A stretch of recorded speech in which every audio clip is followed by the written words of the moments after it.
Tucked away in the far north of Canada, where rivers freeze solid in the winter and endless forests stretch all the way to the horizon, lies a land of breathtaking wilderness and an eeriness that words can hardly describe. This is the Nahanni Valley, a place where nature seems never to have bowed to the hand of man, and where time itself flows to a rhythm all its own, quiet, slow, and cold as the mountains that encircle it. They say that every land holds a memory, a soul of its own. And Nahanni, though hauntingly beautiful, has never been a land that welcomes strangers. For over a century, miners, explorers, and the bold-hearted have ventured into this place with the same hope, that beneath its ancient bedrock lies a cache of gold still untouched. But the greater the dream, the higher the price. Many entered the valley with eyes burning with ambition, only to leave behind nothing but footprints fading in the snow. Or worse, to leave behind nothing at all. A lucky few made it out. They spoke of bitterly cold nights, strange noises echoing through the silent woods, and a presence, something with eyes, watching them from behind the trees. But most of the others exist now only in the memories of loved ones, in missing persons reports, and in stories passed from mouth to mouth like whispered warnings no one dares speak too loudly. Because of the unsolved deaths, the burned corpses, and the bodies found without their heads, this place came to be known by another name, Headless Valley, a name that sends a chill through the spine, and a truth few are willing to accept. Today we're going back to that valley, not to search for gold, but to understand why so many have vanished chasing a dream that glowed so brightly, until it didn't. And maybe, just maybe, through the traces still left behind in the snow, we'll glimpse what those lost souls saw before they never came back. So fasten your seatbelt as we dive into today's mystery. But first, you might just have incredible luck if you like and subscribe before this video ends.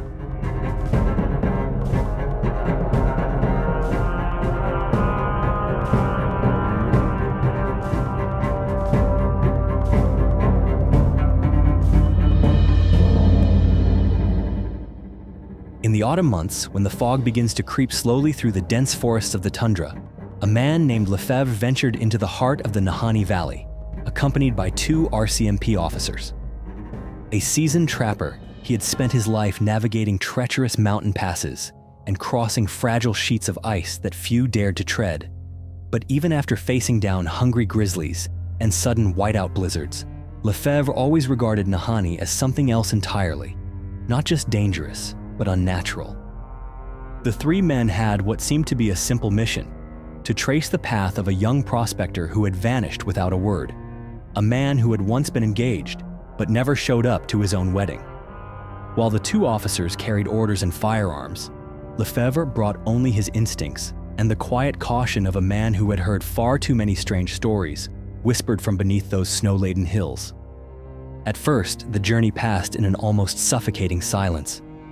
The wind whispered through blackened pine branches like charcoal, and the autumn sun hung low, flickering like a silver coin behind thick clouds. Lefebvre usually led the way, occasionally stopping and turning to glance back at his companions, struggling across the unforgiving terrain. There were moments when he chewed silently on strips of dried meat, his eyes never leaving the treetops in the distance, where something he felt was watching them. Then came the first sign that something wasn't right: a forgotten trap, half buried in the forest floor, with the rotting corpse of a lynx still caught inside. To Lefebvre, this was not just an old, neglected snare, it was a message. Someone had passed through, had set this trap, but had never returned to check it. And if a hunter abandons his prey, it almost always means something has gone terribly wrong. But the two officers, with their indifferent eyes and self-assured demeanor, dismissed the warning as if it were just another triviality of the wild. They didn't understand that the forest never leaves signs by accident. Everything out here has meaning. And sometimes, it's the smallest details that whisper first of a death drawing near. Hours later, when more traps began to appear, each containing a carcass left to rot, the silence between the three men grew heavier. Shadows had begun to slither down from the mountain slopes, crawling beneath the dense canopy overhead. And in that still, suffocating air, Lefebvre knew they were crossing into a place no one was ever meant to enter. That afternoon, when the sun had become nothing more than a pale glow suspended in a gray sky, the three men followed a frozen creek that flowed into a branch of the flat river. Beneath the thin layer of snow, the ground gradually turned into a thick black sludge, a sign that they were nearing the area marked on the crude map left behind by the missing man. And it was there, at a silent bend in the water, that a small boat appeared among the reeds like a forgotten memory. The boat was half submerged, half afloat, its bow wedged between moss-covered rocks, and deep gouges along its hull exposed the rotting wood beneath. There was no one, no supplies, just a boat resting in the wrong place, as if someone had left in a hurry or had been forced to leave. No one said a word, but all three quickened their pace. They advanced another few hundred yards, and then a burnt scent drifted in with the wind. There was no mistaking it. It was the smell of scorched wood mixed with cold ash, the unmistakable scent left behind by a fire that had consumed everything. As the charred frame of a cabin came into view among the trees, the two officers instinctively drew their weapons. They moved cautiously, eyes scanning every corner of the blackened ruin. But Lefebvre, the guide, was not looking at the remains of the cabin. He was staring into the space between the trees beyond it, where the shadows always seemed thicker than they should be, as if hiding something that knew how to watch. When the three men finally stood before the ashes, what silenced them wasn't the remains of the shelter, but what was left of the man they had come to find. There were no signs of a struggle, no scattered blood, just a body, blackened by fire, lying still beside a rifle, its barrel twisted at an unnatural angle, bent in a way no human hands could have done. Next to the body was a neat arrangement of items: a backpack, a folded tent, and several rolls of untreated animal hide. No one dared touch them.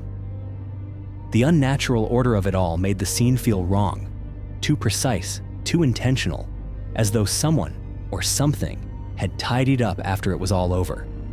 But the most disturbing part was that the man's head was gone. In his scorched hand, he still gripped an old revolver, as if he had fired it at something. But here, there were no signs of an enemy, no footprints, no marks to suggest a fight had ever taken place. Lefebvre didn't need more proof. He had grown up with the whispered stories of this land, of headless deaths, of screams in the forest that no one could explain. And he knew that if he stayed one more night, he might become the next story told. There was no debate, no justification. He turned and stated clearly, within the hour, he would be heading back to where there were still living people, whether anyone followed him or not. Behind them, smoke continued to rise from the smoldering ashes, thin, cold, and quiet, like a warning whispered through the trees. When winter draped its icy veil over the Nahanni and snow fell silently upon the frozen river, stories of disappearance began to circulate. At first, they were just fragments: an absent hunter, a lost explorer, an abandoned camp deep in the woods. But over time, these fragments pieced themselves together into a picture, and that picture was enough to send a chill through anyone who dared to look. In 1904, brothers Frank and Willie McLeod returned from Nahanni carrying gold. Their faces glowed, their eyes bright like men who had touched the dream others spent lifetimes chasing. They claimed to have found an untouched vein of gold and swore they would return to collect the rest. And they kept their word. The following year, they headed back into the valley, bringing with them their tools and promises to share their fortune with those who had helped them. But summer passed, then winter came, and no one ever saw them again. 3 years later, a relative led a search party deep into the wilderness. Among the ruins of an old campsite, they discovered 2 skeletons. One lay beneath a blanket, as if peacefully asleep. The other lay on its side, one arm reaching toward a rifle, frozen in the act of never quite getting there. But what silenced everyone who laid eyes on the scene was that neither of the bodies had a head. No one knew what had happened. There was no blood, no signs of struggle, not a single explanation. 10 years later, Martin Jorgensen, a seasoned Swedish explorer who had traveled across some of the coldest places on Earth, sent a final letter from Nahanni to Ross River, claiming he had just discovered something big. And then, in the valley's all-too-familiar pattern, he vanished. The following year, his cabin was found burned to the ground. Inside was his body. The head was missing. In 1921, John O'Brien, a World War veteran who had survived the hell of battle, was found dead. But not on a battlefield. He was sitting quietly beside a dead campfire, fully clothed, one hand still clutching a tin coffee cup, as if time itself had frozen around him in a single, final moment. No one could explain it. A man warming himself by the fire in the middle of a snowy forest, dying suddenly, without fear, without resistance. 6 years later, a giant of a man, known in rumor as Yukon Fisher, also disappeared into the valley. He had lived in isolation, a fugitive wanted for assault, but those who had encountered him said he was no coward. And yet, in 1927, all that was found was his towering skeleton, a rifle bent as if by inhuman force, and the scorched remains of his cabin, only a short distance from where the McLeod brothers had once fallen. After that, Nahanni was no longer a place for gold seekers. It became a place where even the bravest could no longer be certain they'd come back. The footprints led deep into the woods, but there were never any footprints leading out, and sometimes they simply stopped mid-stride, as if the person who made them had been lifted clean off the ground by something unseen. No one knows for certain what guards this place. But one thing Lefebvre said remains true. The forest never leaves signs by accident. If you see something unusual, it may be the forest whispering to you, or warning you to turn back while you still can. On the map, the Nahanni Valley is little more than a pale blank space between forests and stone mountains. A quiet void, like a sheet of paper no one has yet written on. But in the memory of the native Dene people, that land was never empty. They didn't call it Nahanni. They called it the land of those on the other side, the land of the Naha. According to stories passed from one generation to the next, the Naha were no ordinary tribe. They lived in isolation, traded with no one, married no outsiders, and left behind almost nothing, except absolute fear in the hearts of those who dared to speak of them. They were described as tall, powerful, physically dominant, and most notably, they always wore masks when they went to war. No one knows exactly where the Naha once lived or when they vanished. There are no abandoned villages, no ancestral stones, no excavated remains to prove their existence. And yet, the Dene elders swear they once heard war horns echoing in the night, the heavy footfalls of warriors moving through narrow mountain passes, and the flickering light of distant fires, like a long-dead army still marching through the shadows. The tale grows darker when it comes to the Naha's brutal methods of battle. Any outsider who dared trespass into their territory was executed, not with spears or arrows, but with blades that severed the head. They did not kill out of hatred, but as part of an ancient ritual. It wasn't just about ending a life. It was about erasing the very presence of the intruder from the world, a message carved into flesh: never return. The Dene believe the headless deaths in the Nahanni Valley are the remnants of the Naha tribe, or worse, the work of their unseen descendants, who may still dwell within the forest, guarding something that does not belong to mankind. And if that's true, who among us can say for certain that every gust of wind through the canyon, every footstep sinking into the snow, isn't being watched? Perhaps what we call legend is simply a more beautiful name for a truth humanity isn't ready to face. Because maybe not everyone who entered Nahanni met with misfortune. Maybe they were judged. In the modern world, people often believe that every mystery will eventually have an answer, that with enough technology, data, and time, anything can be explained. But if you've ever stood in the Nahanni Valley at dusk, when the wind suddenly stops and the forest sinks into an unnatural silence, you'll understand why some questions were never meant to be asked. Because in that valley, there are things that exist in no biology textbook, and perhaps do not belong to this era at all. The Dene people speak of an ancient creature called Wahila, a beast part wolf, part bear, as large as a bison, silent in its movements but capable of crushing human bone with its powerful forelimbs. According to legend, Wahila does not hunt out of hunger. It hunts to protect something, a land, a curse, or a secret that humans were never meant to touch. And strangely, the story doesn't end with folklore. In the 1970s, archaeologists discovered mastodon bones buried among ashes in an unnamed cave. There were faint carvings along the stone walls, shapes too large to be wolves, too agile to be bears. The footprints found in the mud after the spring melt didn't match any known species. And when you ask the locals, they don't deny it. But they will quietly shake their heads and say only this: you're not supposed to speak its name. Beyond Wahila, there are stranger tales still, of humanoid creatures covered in hair, wielding crude clubs, living in tribal groups, and eating human flesh. The Deen call them Nuknuk. No one has ever faced them and lived to describe them in full. Only a handful of shaken witnesses claim to have seen fires in the night deep in the woods, accompanied by the stench of burning meat carried on the wind, a kind of smoke unlike any known campfire.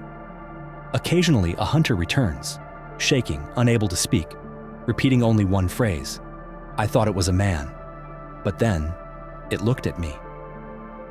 But the strangest reports of all don't come from the ground, they come from the sky. For decades, people have documented lights moving without pattern, sounds that shake the earth yet leave no trace, and unidentified flying objects hovering over the valley before vanishing in an instant. Some believe that if this land has remained isolated for tens of thousands of years, it may also harbor something that didn't come from this planet. There will always be those who laugh, who say these are just illusions, legends spun from fear and shadow.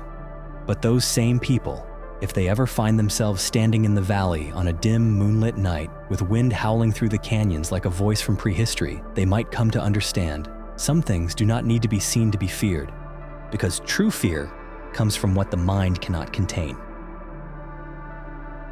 In 1945, as the world celebrated the end of the Second World War, a man named Ernest Savard quietly entered the Nahanni Valley. He was not an explorer, nor a fugitive. He was a miner from Ontario, carrying with him a dream that was simple, but no less filled with illusion: to find gold and change his life. What was discovered a few weeks later was not a dream, but a nightmare wrapped in silence. Savard was found lying motionless in his sleeping bag. His body showed no signs of burns or trauma, but his head had been placed on a nearby rock, as though in some wordless ritual carried out deep within the forest. There was no blood, no drag marks, and no one was ever arrested. The case was closed like so many others in this land, with no suspect, no answer, and no closure. Years later, in 1983, a traveler from Glacier Bay was camping near the edge of the valley when he heard faint groaning from deep within the dense trees. It didn't sound like wind. It didn't sound like an animal. There was something human in it, too weak to be the voice of the living, too persistent to belong to the dead. As he moved closer, his flashlight caught something shifting in the dark. A tall figure, draped in dark cloth, wearing a mask made of bone, was moving silently toward him. It didn't run. It didn't scream. It didn't raise a weapon. It simply walked, deliberate, steady, like it had been waiting for that moment a very long time. The man fled. He left everything behind, never looked back. He would later recount the story in a near delirious state, repeating only one thing: it wasn't human, but it knew who I was. There are no official records of the event, no reports, no investigation. Because in Nahanni, when you see something, you are often the only one who sees it. And if you're lucky enough to survive and tell the tale, no one wants to listen. The outside world, busy planting flags on the moon and perfecting microchips, seems indifferent to a stretch of primeval forest still clutching the secrets of the last century. But for those who have heard the stories, who've seen the hollow eyes of those who came back from Nahanni, there is one thing everyone agrees on: this valley is not merely unexplored land. It is land that does not wish to be understood, and will never allow itself to be owned. Perhaps it's the consequence of ancient sins, or perhaps it's a form of dark biology, a place where life has evolved along a different path, silent and feral, without the need for light. But whatever the reason, one truth remains unchanged. Those who enter Nahanni with greed in their hearts or pride in their steps rarely carry anything out with them, except fear. For over a century, the Nahanni Valley has drawn all kinds of people. Some arrived with dreams of striking it rich. Others brought courage, hoping to conquer what no one else had dared to face. And some came simply to understand, to try. But if this land has a soul, it has never wanted to be understood. And as fewer and fewer returned, people began to realize. Perhaps Nahanni was never meant to be unraveled. Much like the Superstition Mountains in Arizona, where people speak of a gold mine guarded by an unseen force, Nahanni carries with it an unnamed curse. And like superstition, it harbors something very specific that no one has ever truly seen. A boundary. There are no fences, no guards, but with every step deeper in, one feels as though they are crossing a line that was never meant to be crossed. The headless skeletons, the burned out shelters, the rifles twisted as if crushed by an invisible hand, the footprints that end mid-stride, and the strange lights that flicker above the ridgelines at midnight. All of it evokes a single, haunting feeling. Something here is watching, not with hatred, but with a silence colder than death. Science has tried to speak. It has offered explanations, natural accidents, wild animals, hallucinations brought on by harsh conditions. But no theory holds for long, because some cases leave no trace. Some people disappear as if they never existed.